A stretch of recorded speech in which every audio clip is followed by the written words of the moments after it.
Welcome to Healthcare Upside Down with your host, Dr. Nick Vanterhaden, and brought to you by ECG Management Consultants.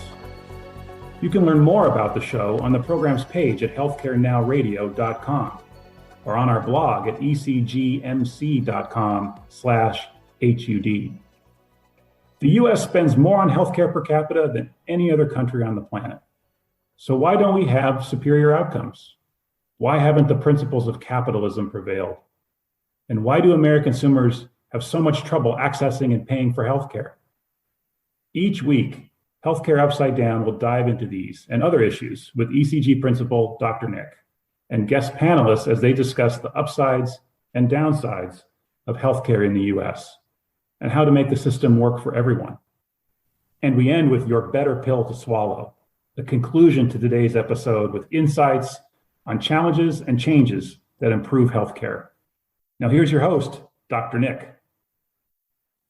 Maternal mortality is widely acknowledged as a general indicator of the overall health of a population, of the status of women in society, and the functioning of the health system.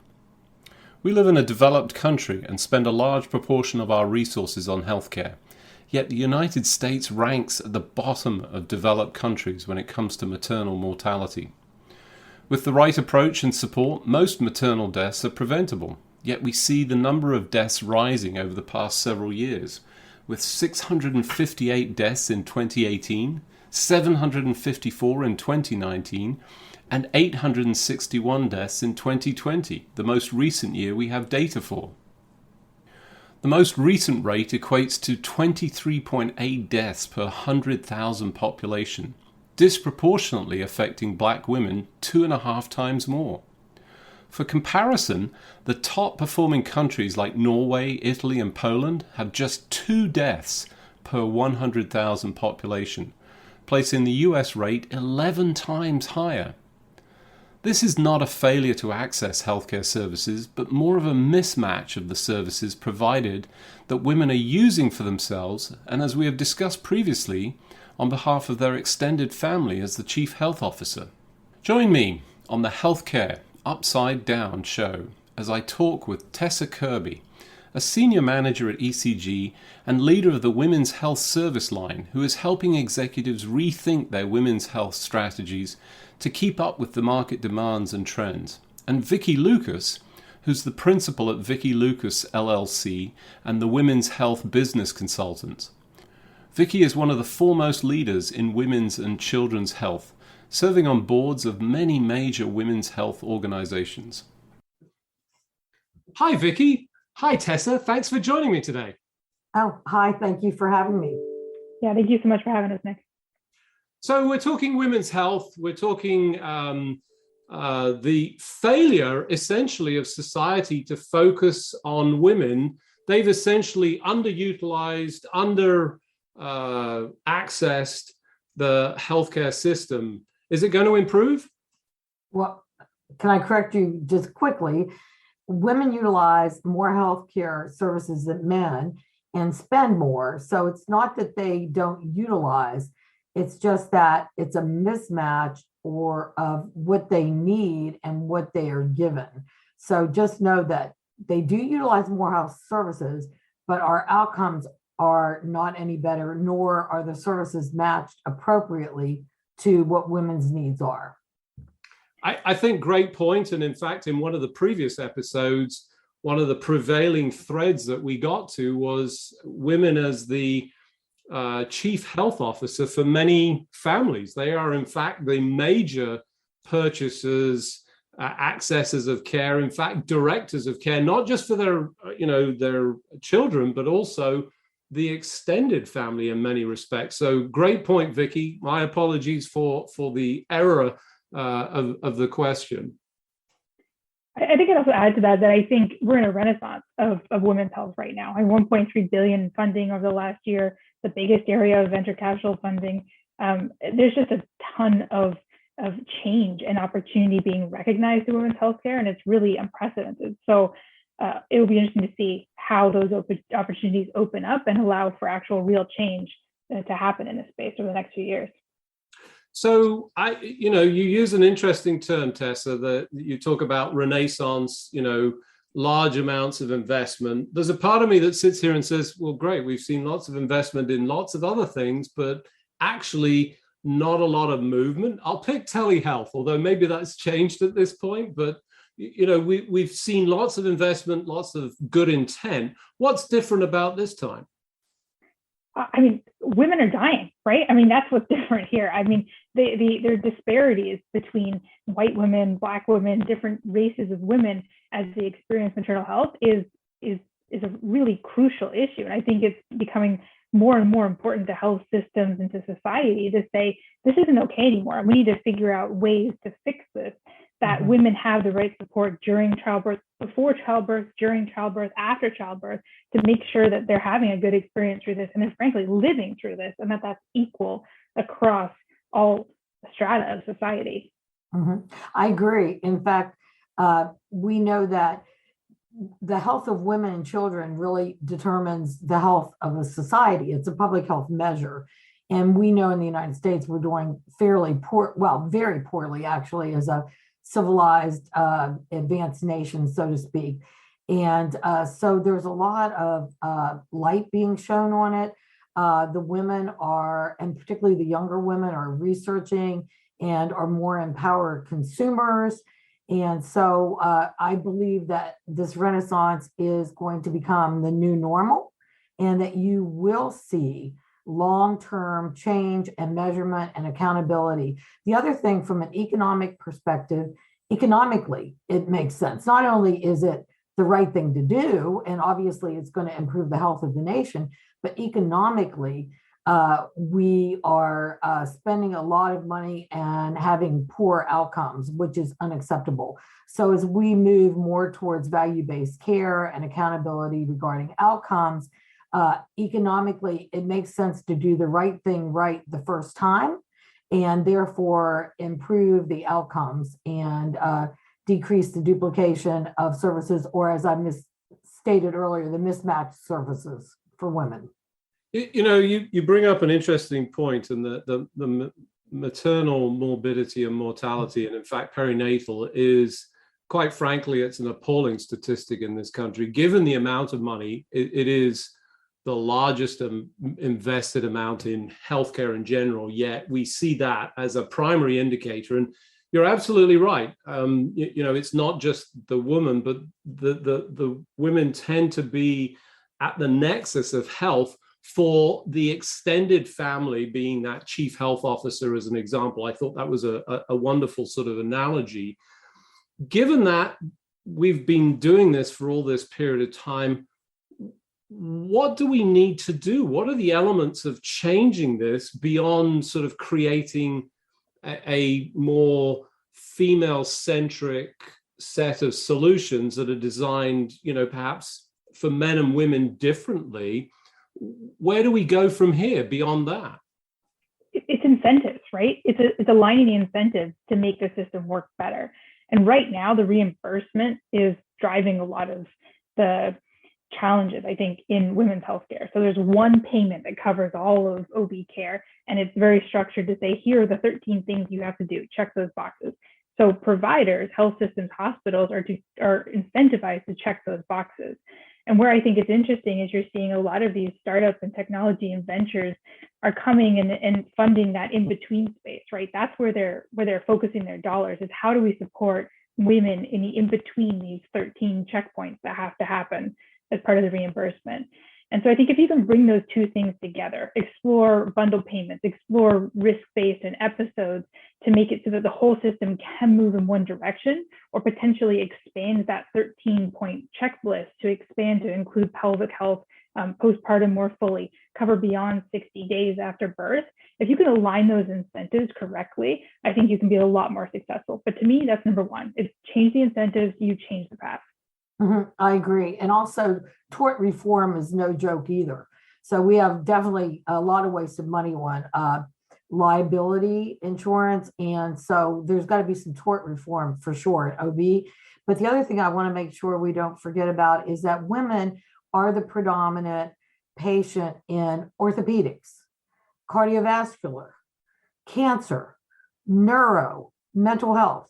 I mean, we are greater than 60%. In orthopedics, women are 70%. So those are considered the big money makers, but yet we don't have anything that is specific in most places for women. So we're not just little men. We manifest these things differently. In cardiovascular, I mean, the incidence of symptoms and prevalence of different cardiac conditions is significant between women and men. So we really need to customize the care that is gender as well as culturally specific to women. You know, it's interesting you bring that up because, you know, from a clinical perspective, we talk about the typical presentation of myocardial infarction or heart attack, and it presents very differently. But I can tell you categorically in my training, which goes back, you know, longer than it should, we weren't taught any of that. It was just, you know, there was some variation from the classical central chest pain radiating down, but you don't see that in women. So it feels like this is not just about the payment stream and aligning that as you rightly assess, but it goes back to the education of the clinical professionals so that they become aware. And, you know, obviously I'm a little bit nervous in this discussion because I'm here as the man talking about women and, you know, their perception. And it's very difficult to insert myself into those shoes. Can we overcome that? Can we still have a sort of blended model of delivery, or do we have to have female clinical professionals delivering care to women? I think that's a good point. I mean, I think women generally prefer women, and that is shown in the data. But on the other hand, you know, males, a lot of the specialists are men, as opposed to the generalists that are more female across the medical fields. And so women are open as long as they get the very best of care and it's personalized care that's delivered appropriately to women. And but I've had men who are not enlightened that all say to me, well, why are women 5 times more likely to have autoimmune diseases? Why are 70% of the orthopedic patients women? And I'm like, because being a female is a pre-existing condition. It is genetically who and how we are. And so I think educating the next generation of providers, and it's really not so much if you're a male or a female provider, it's more of that education and understanding that looking at females a different risk factor, and what does that mean in terms of caring for her, planning for her care, preventative care, and not delaying getting her to the cath lab. We know that women are sent home or delay going in for a myocardial infarction and delay getting into the cath lab and die more frequently and have more morbidity and mortality. Well, shame on us. Those are facts. Why are we not changing the way we care for these women? I think to add to that too, I think it would be helpful to borrow from the model that we see in behavioral health, where you've got behavioral health providers integrated into primary care and vice versa, right? And that's been really helpful and shown to work really well when you've got primary care providers who can walk down the hall and say to their behavioral health counterparts, I have a situation, how do you help me, right? So I think what we'd start to advocate for is having destination centers, or having centers where you don't have OB out on its own little island. That's the women's clinic, that's over here. But it's actually integrated. So you've got maybe rotating specialists, or you've got specialists available that can connect with and have that sort of sounding space for providers to really collaborative. So as much as we can bring in collaborative care, I think across the disciplines, I think will really help advance women's care as a whole. And I agree. Some of these things we're talking about. Yeah, I agree. And I see it 2 ways. One way is if you've got a big medical home where women's health is adjacent and integrated in children's health, or I see like one of my clients, OHSU, and some of the National Women's Centers of Excellence that have their women base, but they bring in the women's cardiac program, women's orthopedic programs, women's neuro, mental health. So it's either way, you can do it either way, but that integrated model of care, I think, is critical to caring for women across the lifespan. Yep. You know, you bring up an interesting point, and I recall as these centers of excellence, you know, the women's health that appeared, and I can even picture the building. But as you rightly point out, that was great, but it was essentially positioned away from the main hospital, which on the one hand, I thought, well, at the time, I remember thinking, well, that's great, this is a focus, but what you're describing is that it needs to be incorporated, and maybe this sort of, tacking it on the side, it's a little bit like security. It's always an afterthought, and it needs to be incorporated at the outset. And that sort of pushes me to my next point, which is around career and the challenge of the career for many of the women going through this. One of the reasons, you look at orthopedics as an example, very male dominated, yet, delivering care to a higher proportion of women. Why is that? Well, there's a lot of reasons, but a lot of it was the challenge of getting into that and the integration of that into a family life with, essentially general biology. Are we starting to see a move away and opportunities that will allow for better integration and incorporation of, a broader spectrum of people in those specialties, do you think? I do. I really do. I'm seeing, like, I'm working with the Women's Heart Center, and they have 14 women cardiologists. They have women cardiovascular surgeons, women cardiothoracic surgeons. So I do see it opening up. But I also, and I know Tessa would love to chat about this as well, is with the coverage of infertility services. Women are planners, they're strategic planners, and they're freezing their eggs. So professional women are opting to have 30-year-old eggs, and they may be implanted later, but they've got young, healthy eggs, literally frozen and waiting for when they decide they want to have children. So they're no longer limited by that biological clock.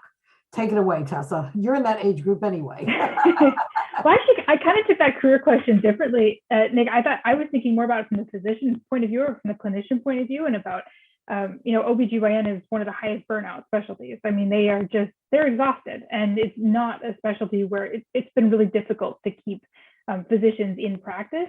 And one of the reasons for that is that it's a unique practice in that it's like you're doing the primary care piece, but you also have the surgical piece. And there just aren't that many providers that have that sort of call demands, in-clinic demands, and also surgical component. Like, there just aren't that many clinicians that have that sort of split. And so it was resonating to me when you said bringing the Women's Center back closer to the hospital, right? Those are the sort of things that can actually help both from the patient point of view, but also from the clinician point of view, because then they're able to more easily transition between the two spaces, be in all those worlds, and helps with their burnout as well. So, I mean, that's the other aspect of it too that I think gets overlooked sometimes is just the burnout in that specialty is particularly acute. It's huge. And I think we're even having trouble filling our residencies because of having about 50% of the medical school classes or more being female. So it is hard. And I'm seeing, working with like ACOG and MFM, that we're really starting to see a division. Like you said, it really is a primary care, a medical, and a surgical specialty all in one. And so we're really starting to see career trajectories, but they have to be compensated. Back to your thought about compensation, they have to be incentivized and compensated, so that some people just want to work in OB. Some people really just want to be surgeons and do laparoscopy and robotic surgery. Some people only want to do well women care, but then we've got to make sure that we equalize the value of that, and so that the compensation is clearly fair across those specialties. So I'm really seeing in the larger practices and the large IPAs, you're seeing a division of that, and then productivity and compensation alignment around that. And then that does help that burnout, as well as laborists in the hospital, and really laborists taking a more active role, and then using mid-levels for sure. That really helps as well. So it sounds like we really are moving the needle. We're starting to see more of this. How do we get the message out? Because it feels like that may be the case, but many of the people accessing care are not necessarily either aware or capable. Is it it's available, but it's not equally distributed, or is it a function of people not knowing and needing to ask for it? I mean, it's both, right? Like I think about one of my favorite topics, which is pelvic care and continence care, right? It's not available in many markets. It just doesn't exist. There's a huge demand for it, but you're going up against the depends lobby, which is pretty strong. But there is no reason that anybody needs to wear diapers, right? You can fix that, but that service just doesn't exist because people don't know about it. So I think it's a little bit of both. I agree, and I also I think that telehealth. This goes back to the telehealth thing and the digital thing. I think that is helping us. So I'm now seeing telehealth in the women's pelvic health field and in reproductive endocrinology and women's cardiology and so forth. So telehealth is helping us, and maternal fetal medicine as well. So telehealth is helping us distribute those subspecialties in those general practices and helping those general practitioners to be able to provide those services that are so necessary, like pelvic health and so forth. And then just sort of finally, just on that, I think there's the people who are making the decisions in the C-suite are so often disconnected from these needs. And so I think if you can, as me as a consultant, I often think about how can I make the business case? How can I bring forth the rationale to make this make sense to whoever's sitting in the C-suite so they actually want to invest in it, so they see the value in it. And so I think there's a lot of opportunity there is making a business case for women's health and making that make sense to those who are in the decision-making and the investment seats. And as we started out with, even to begin with, Nick, is that you said women make the decisions for the family.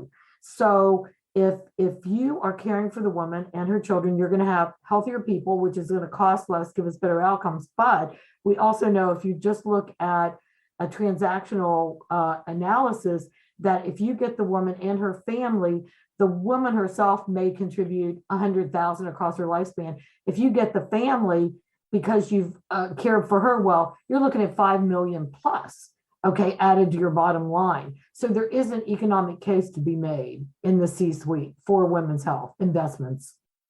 So 1.3 billion in terms of investment in women's health, a record-breaking set of investments. I think that's introduced a level of competition that will inevitably drive this. I think you make a fantastic economic case. I mean, even if it was just for 50% of the population, if you want to define it that way, it's actually much more. It's probably driving much more of that, because those are the individuals that will essentially direct care, and you want them to be focused on you because they're getting great services in their specialized area. So overall, it feels like we're really turning the corner. We're seeing it in the educational system expanding. We've got better compensation. We're starting to see access, and in fact, telehealth is distributing that access. So overall, it feels like this is a turning point, and it's exciting. Thank you, both of you, for joining me on the show today. Oh, you're more than welcome. Thank you for having us. Yeah, thank you so much, Nick. This has been great. So there is good news in addressing these issues. With 1.3 billion in funding poured into women's healthcare, focused on addressing the discrepancies in care and solutions provided, and reversing a healthcare indicator, maternal mortality, that should have us all very concerned with the trajectory of our system. It starts with the educational system that must adjust to the differences and change the way we care for women who are not just little men, but different in important and fundamental ways. Your better pill to swallow is not just adding women's services into your portfolio of solutions, but building them in as an integrated set of solutions and making them widely and uniformly accessible to the full population you serve. Recognize not only the differences necessary in treatment, but embrace the compelling economic business case for creating customized solutions for women who ultimately direct the care spending not just for themselves, but also for the vast majority of their family and extended family. Thanks for joining me, your host, Dr. Nick, on this week's edition of Healthcare Upside Down. Until next week, keep solving the business of healthcare as if your life depended on it, as one day soon, it will. That's all the time we have for today. You can find all of our episodes on your favorite listening platform by searching for Healthcare Now Radio. Also, check out our blog at ecgmc.com/HUD for summaries and commentary from each episode. Follow our show's social hashtag, HC Upside Down, and join us each week as we work to solve the business of healthcare for everyone.